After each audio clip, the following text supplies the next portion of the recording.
BCom के लिए choice based credit system course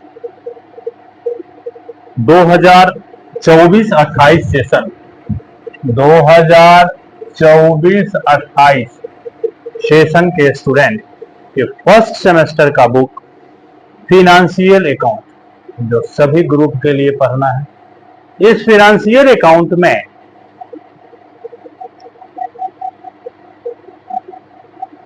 हमारा syllabus introduction of accounting, principle of accounting, accounting standard,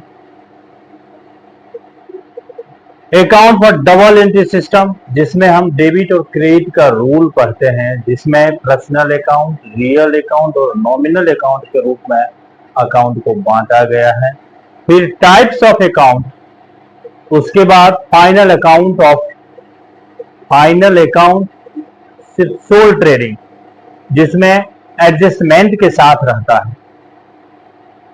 इसके अतिरिक्त branch account, royalty account, dissolution of partnership form, ये 2 unit में है। आजकल एक नया यूनिट अलग कर दिया गया है जिसमें कैश डिस्ट्रीब्यूशन भी होता है। नहीं तो कैश डिस्ट्रीब्यूशन और डिसोल्यूशन ऑफ पार्टनरशिप फॉर्म का फर्स्ट यूनिट ये एक चैप्टर में रहा करता था, लेकिन dissolution of partnership form normal एक चैप्टर, फिर विथ इंसॉल्वेंसी दूसरा चैप्टर और डिसोल्यूशन के अंतर्गत कैश डिस्ट्रीब्यूशन तीसरा चैप्टर के रूप में डाल दिया गया है। इसके अतिरिक्त branch, royalty, depreciation, consignment, joint venture, depreciation, single entry system, capital and revenue account, depreciation account, hire purchase system और इंस्टॉलमेंट पेमेंट सिस्टम, ये फिनेंशियल अकाउंट के अंतर्गत फर्स्ट सेमेस्टर में सिलेबस के रूप में डाला गया है।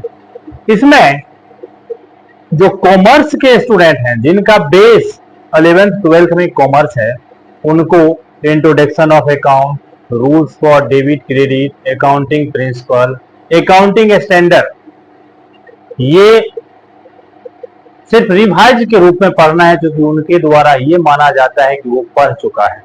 लेकिन नया संशोधन है कि वर्तमान सेशन में अकाउंटिंग स्टैंडर्ड में रिवाइज किया गया है और जो अभी तक हम लोग 32 अकाउंटिंग स्टैंडर्ड पढ़ते थे, अब वो हमारे यहाँ 28 हो गया है। कुल मिला के 4 अकाउंटिंग स्टैंडर्ड को किसी न किसी दूसरे के साथ अटैच कर दिया और अकाउंटिंग स्टैंडर्ड की संख्या घट के 32 के एवज में 28 हो गया है।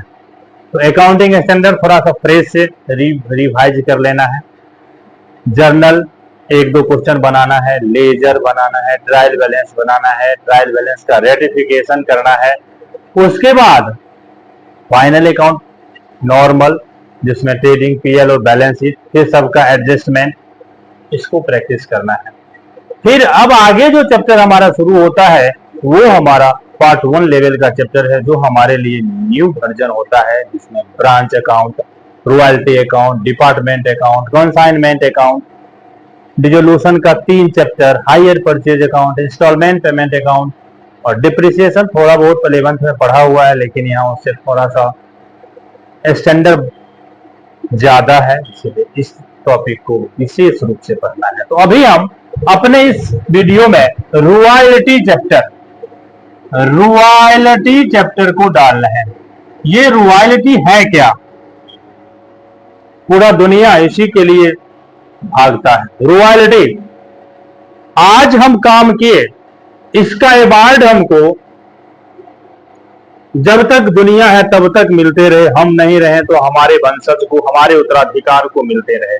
जैसे कोई सिंगर कोई एक गाना गाया और अब दुर्भाग्य से वो सिंगर नहीं है, तो जब तक उसका उस गाने का डिमांड होते रहेगा, वो कैसेट, वो म्यूजिक बिकते रहेगा, तब तक उसका कुछ न कुछ भाग उस गायक के उत्तराधिकार को दिया जाएगा।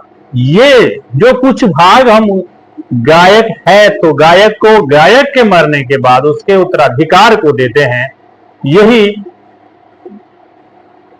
रॉयल्टी है। एक बुक का राइटर बुक लिख दिए और वह बुक आजीवन अगर चल रहा है, राइटर नहीं भी है, तो उनके कोई ना कोई वंशज हैं। जब तक वो बुक बिकेगा उस बुक का कुछ ना कुछ सेल का भाग उस राइटर के उत्तराधिकार को दिया जाता है। मुख्य रूप से यही रॉयल्टी है। तो कहने के लिए हम समरी रूप में कह सकते हैं कि किसी अन्य के अधिकार को जब हम प्रयोग करते हैं तो उस प्रयोग के बदले उस व्यक्ति को जो रकम चुकाते हैं जिसका वह वास्तव में अधिकारी है, वह चुकाया गया रकम अधिकार शुल्क कहलाता है। दूसरे की संपत्ति को जब हम प्रयोग करते हैं तो प्रयोग के बदले उस व्यक्ति को कुछ न कुछ रकम चुकाते हैं जिसे हम अधिकार शुल्क कहते हैं। लेकिन यहां ध्यान देना है कि अधिकार शुल्क किराया नहीं होता है। अधिकार शुल्क और किराया में बहुत ज्यादा अंतर है। चलिए, अधिकार को यूज करने के बदले हम जो राशि चुकाते हैं वह हमारा अधिकार शुल्क कहलाता है। दूसरे के अधिकार का प्रयोग हम करते हैं, उसके बदले हम जो राशि चुकाते हैं वह अधिकार शुल्क कहलाता है। लेकिन आजकल सामान्य अर्थ में समझें तो एक व्यक्ति जो टेंट हाउस चलाता है उसके सामान को हम लाते हैं और उसके बदले उसको हम कुछ रकम देते हैं। ये टेंट हाउस को जो हम देते हैं वो हमारा रेंट कहलाता है, वो वहां पे अधिकार शुल्क नहीं कहलाएगा। किसी व्यक्ति के मकान को हम रहने के पर्पज से या बिजनेस के पर्पज से, हम रहने के पर्पज से या बिजनेस के पर्पज से एक निश्चित अमाउंट देके यूज करते हैं। ये उस मकान को यूज करने का किराया है, ना कि अधिकार शुल्क है। लेकिन किसी व्यक्ति के विशेषाधिकार को प्रयोग करने के लिए हम जो राशि का प्रयोग करते हैं वो हमारा अधिकार शुल्क कहलाता है। तो इस चैप्टर में रॉयल्टी में पहला चीज तो हमको जानना है लैंडलॉर्ड, दूसरा चीज हमको जानना है लीजी, तीसरा चीज जानना है रॉयल्टी, अगला minimum rent, short working recouped,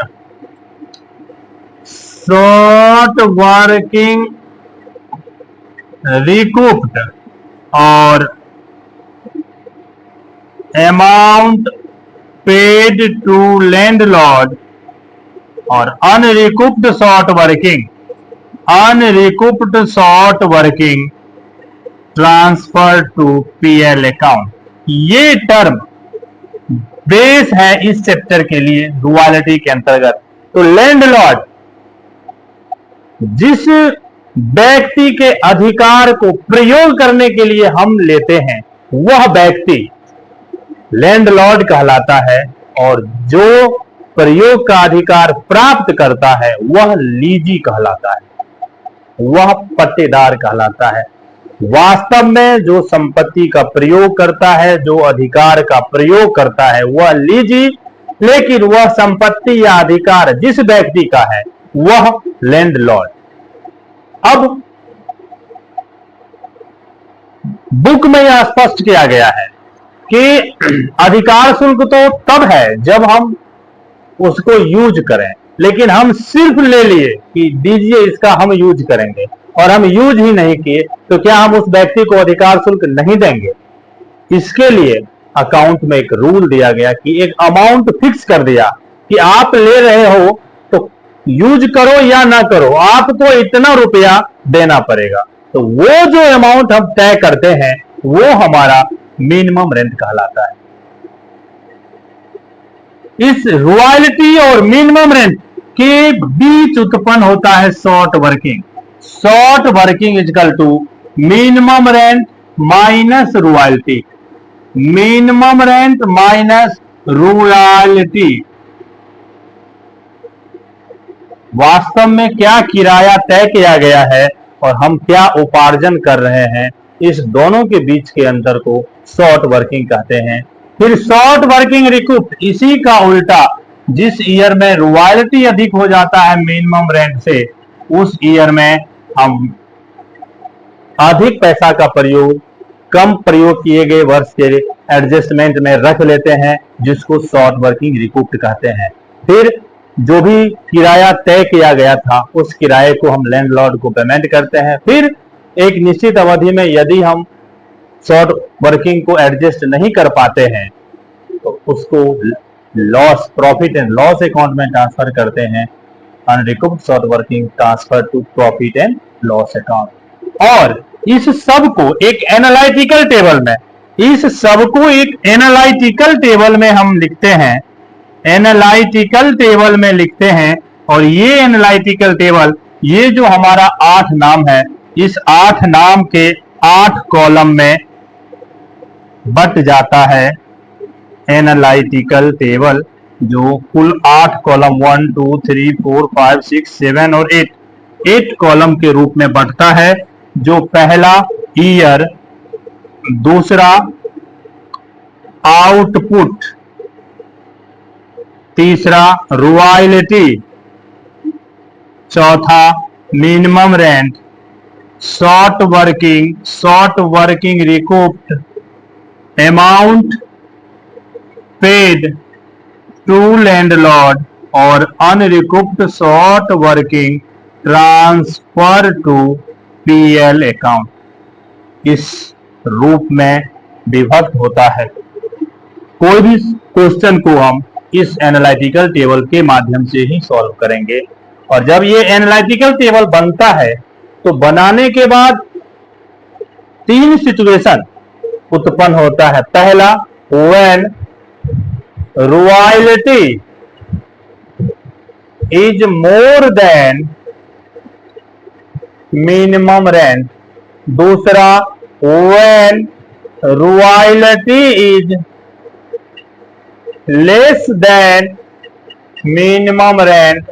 और तीसरा, when royalty is equal than minimum rent. इस 3 कंडीशन में हम इस एनालिटिकल टेबल को पढ़ते हैं और जिस ईयर में जो कंडीशन लागू होता है उसके अकॉर्डिंग हम जर्नल एंट्री करते हैं, उसके अकॉर्डिंग हमारा लेजर तैयार होता है। लेजर मुख्य रूप से 3 चीज का बनता है। एक लैंडलॉर्ड अकाउंट, दूसरा रॉयल्टी अकाउंट और तीसरा शॉर्ट वर्किंग अकाउंट। जर्नल का जो भी रूल है उसको हम इस प्रकार से देंगे।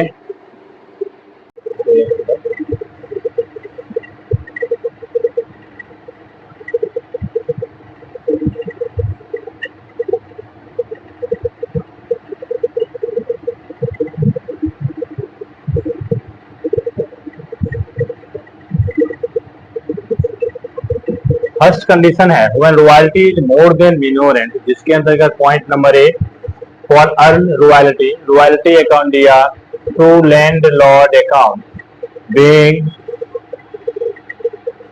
Royalty earn and payable to landlord.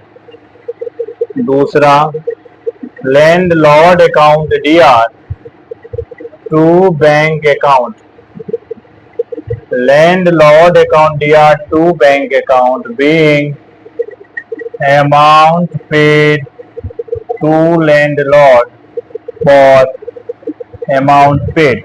और तीसरा, for amount of royalty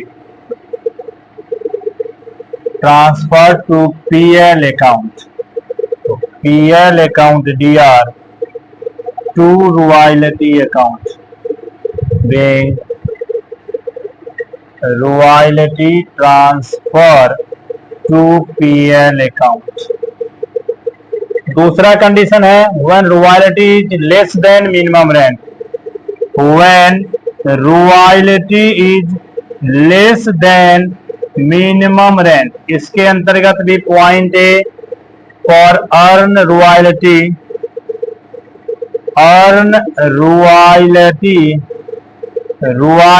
account DR, short working account DR to landlord account being royalty earned and payable to landlord। इसी में दूसरा कंडीशन अमाउंट पेड करने के लिए, अमाउंट पेड के लिए लैंडलॉर्ड अकाउंट या to bank account, amount paid के लिए point number B for paid amount, यहां से लैंडलॉर्ड अकाउंट या to bank account being paid to landlord, C for royalty transfer to PL account, PL account DR to royalty account being royalty transfer to PL account। इसके अतिरिक्त तीसरा condition हुआ royalty equal than minimum rent. इसमें royalty due करेंगे, due करने के लिए royalty account या टू लैंडलॉर्ड अकाउंट, दूसरा पेड करेंगे लैंडलॉर्ड को तो लैंडलॉर्ड अकाउंट या टू बैंक अकाउंट, और तीसरा पीएल में ट्रांसफर करेंगे रॉयल्टी को तो पीएल अकाउंट या टू रॉयल्टी अकाउंट। इसके आगे लेजर का टॉपिक कल करेंगे।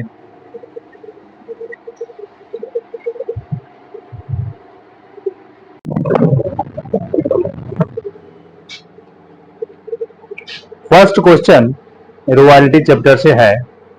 इसमें 4 साल का आउटपुट दिया गया है। आउटपुट के 2 रुपया पर टन के हिसाब से रॉयल्टी डिटरमाइन करना है, जबकि मिनिमम रेंट 15,000 रुपया तय किया गया है। और किसी भी वर्ष यदि शॉर्ट वर्किंग होता है तो उसको फर्स्ट 4 ईयर तक आप एडजस्ट कर सकते हैं। इन सब कार्य के लिए कहता है जर्नल एंट्री करिए, royalty account, short working account और लैंडलॉर्ड का खाता तैयार करें। तो देखें, ये क्वेश्चन नंबर फर्स्ट है।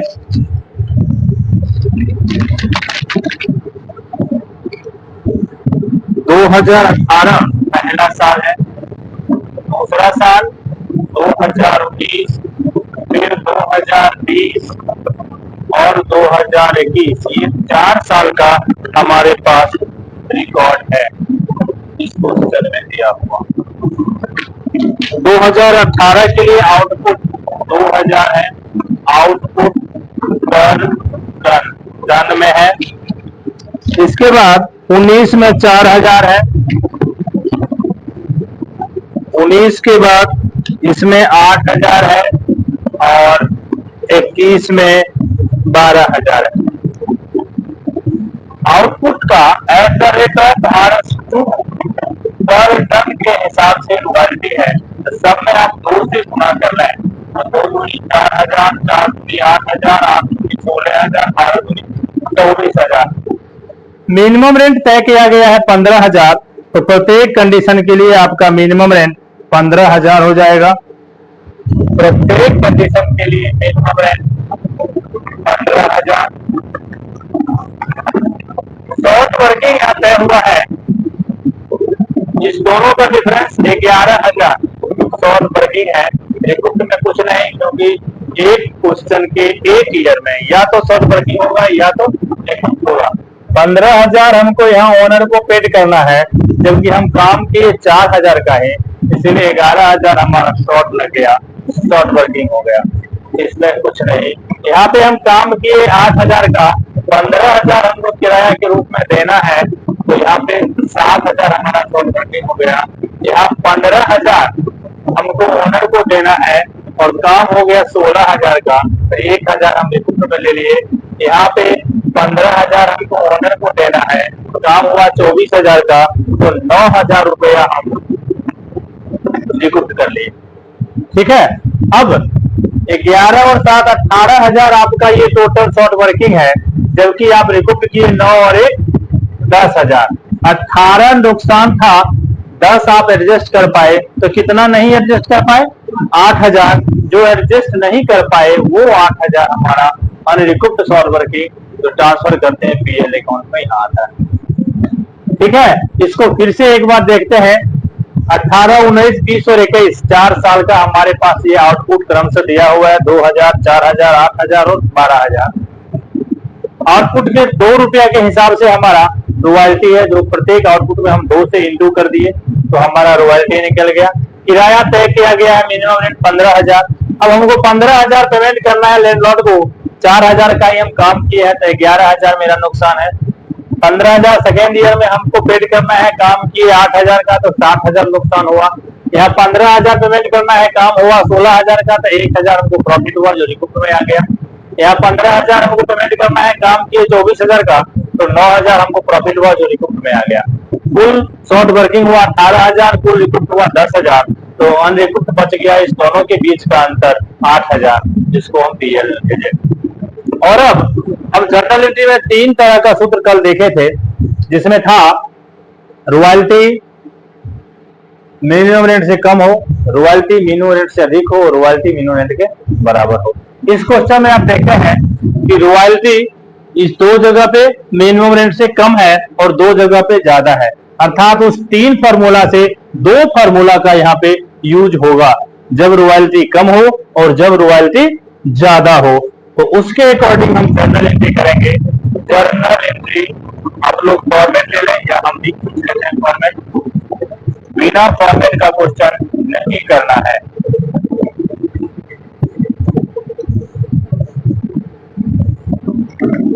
ये डेट पार्टिकुलर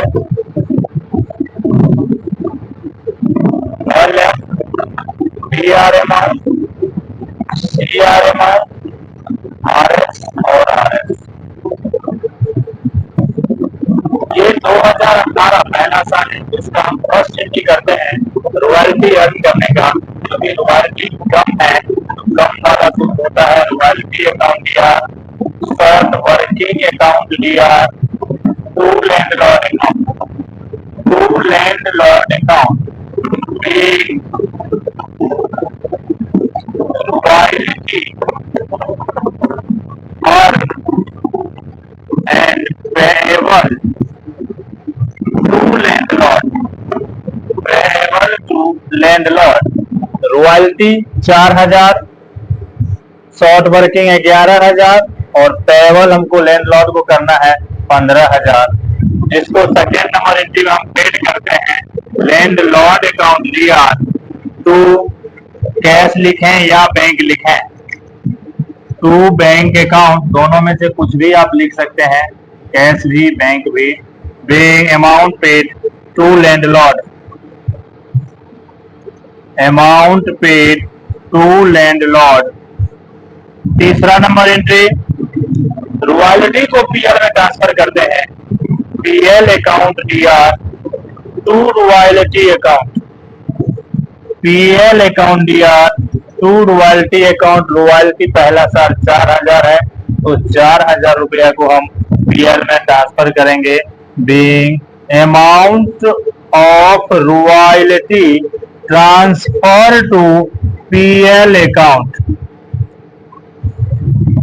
ईयर बदल जाएगा, 2019 में हम आते हैं तो यहाँ पे फिर से कमी है। तो पहला entry royalty account DR, royalty account DR, short working account DR, to landlord account, to landlord account. ये 8000, 7000 और ये 15000। Bank royalty earn and payable to landlord, bank royalty earn and payable to landlord. फिर इसके बाद हम payment करेंगे।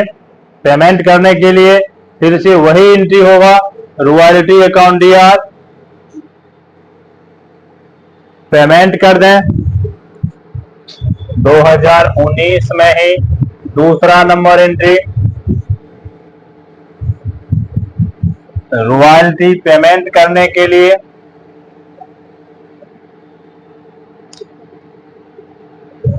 Landlord account DR to bank account, to bank account ये हो जाएगा 15,000 being amount paid to landlord.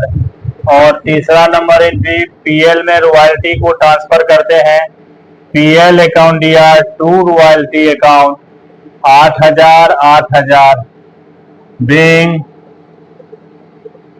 Royalty transfer to PL account.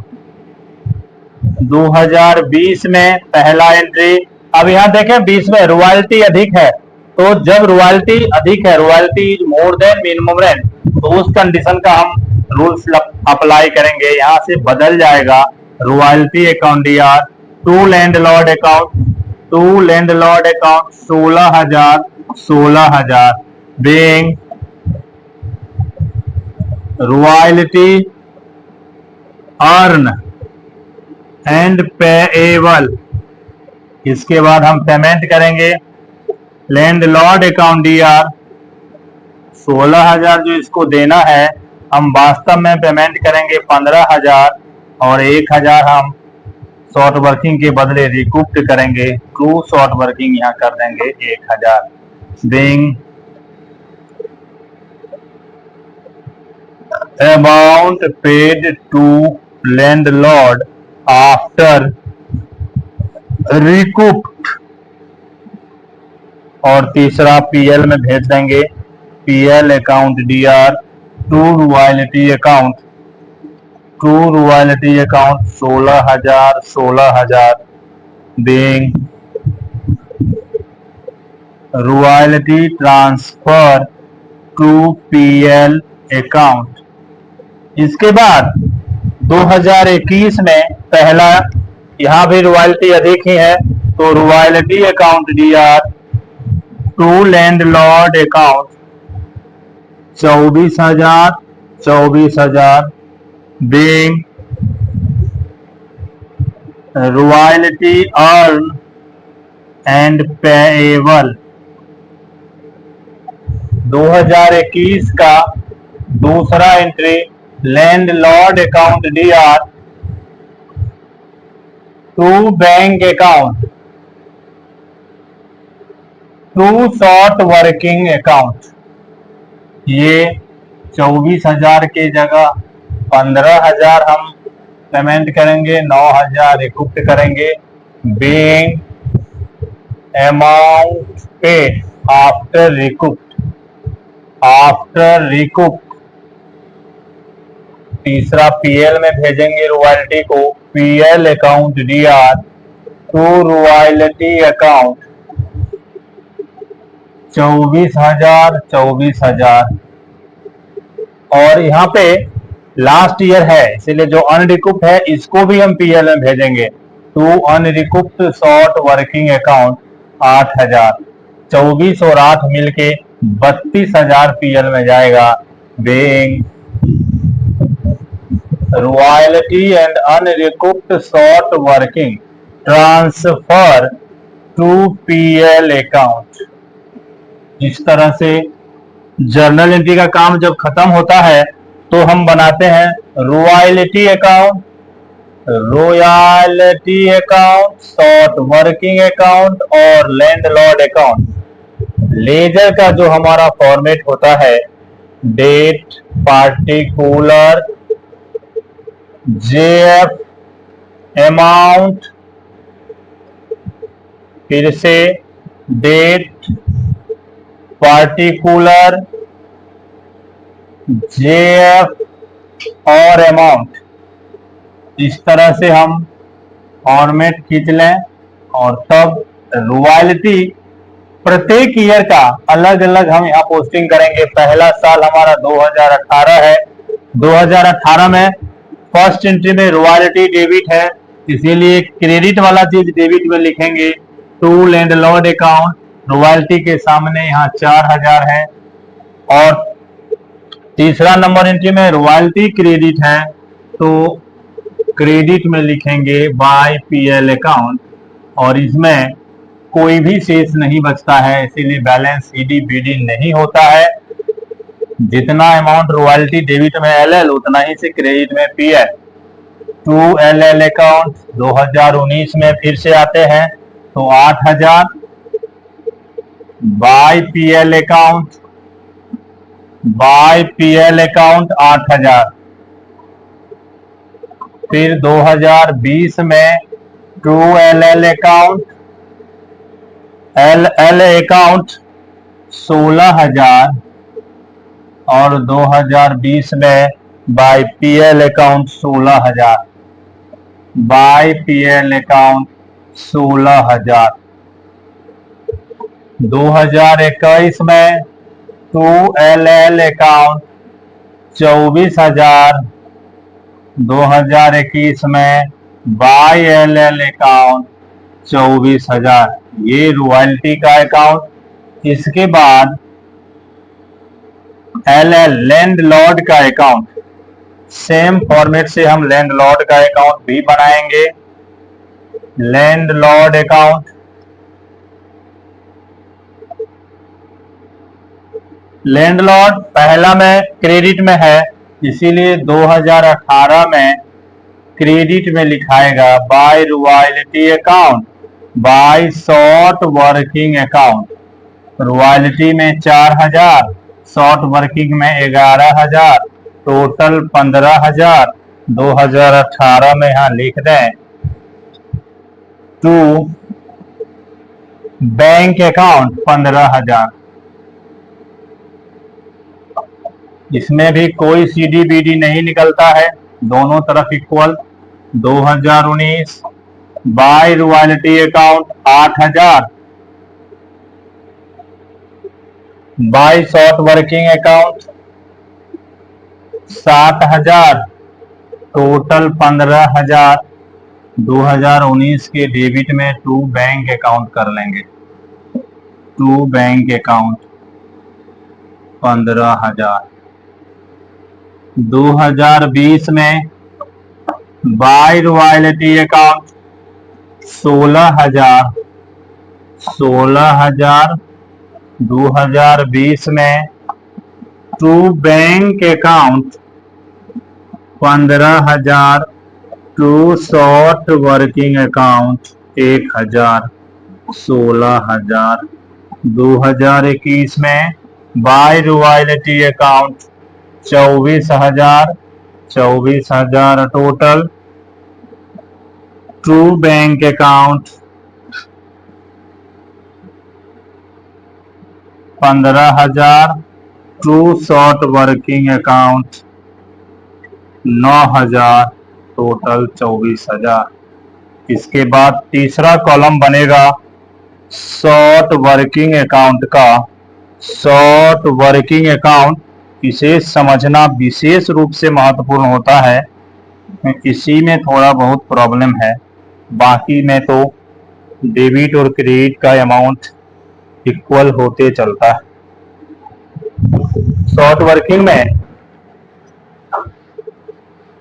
एक साल में एक ही बार शॉर्ट वर्किंग का प्रयोग होता है।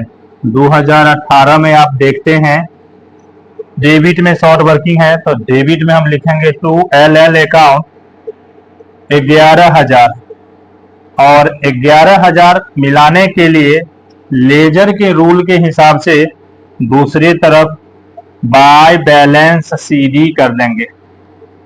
बाय बैलेंस सीडी 11000, जो दूसरे साल में 2019 में ट्रू बैलेंस बीडी करके 11000 आएगा। फिर 19 का अमाउंट जो यहाँ शॉर्ट वर्किंग है, इसको हम लेंगे टू लैंडलॉर्ड अकाउंट। 19 में 70,000 रुपया, टोटल 18,000 रुपया।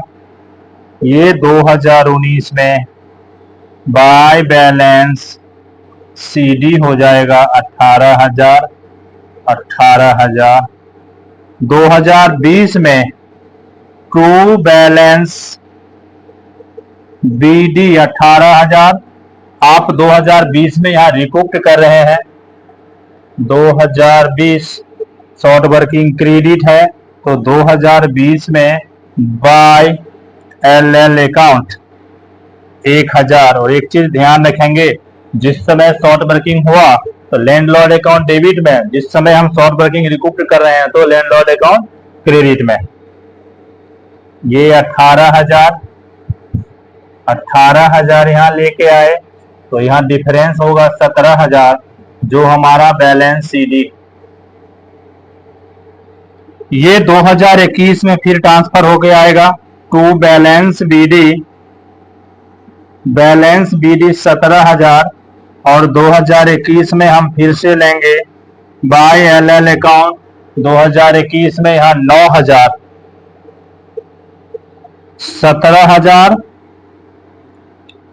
17,000 यहाँ लिखेंगे, 9,000 अंतर घटाने बाद ये 8,000। और ये लास्ट ईयर है, यहाँ हम बैलेंस नहीं करेंगे, इसको हम पीएल में ट्रांसफर करते हैं, जो एनालिटिकल हमारा स्पष्ट करता है पीएल अकाउंट। तो यहाँ पे जो बैलेंस 8,000 बच गया उसको पीएल अकाउंट करके छोड़ेंगे। इस तरह से किसी भी क्वेश्चन में पहले एनालिटिकल बनाए, एनालिटिकल बनाने के बाद इस एनालिटिकल को देखें कि कहाँ रॉयल्टी लेस देन है मिनिमम से, कहाँ रॉयल्टी मोर देन है, कहाँ इक्वल देन है। उसके अकॉर्डिंग आप जर्नल करें और फिर उस जर्नल के अकॉर्डिंग रॉयल्टी का अकाउंट, लैंडलॉर्ड का अकाउंट और शॉर्ट वर्किंग का अकाउंट करें। आगे क्वेश्चन थोड़ा सा इजी होगा, जिसमें प्रत्येक में जर्नल नहीं करना है, बिना जर्नल का ही रॉयल्टी, लैंडलॉर्ड और शॉर्ट वर्किंग अकाउंट बनेगा एनालिटिकल के ठीक बाद। तो इसको करें, फिर आगे हम करते हैं। रोक दो।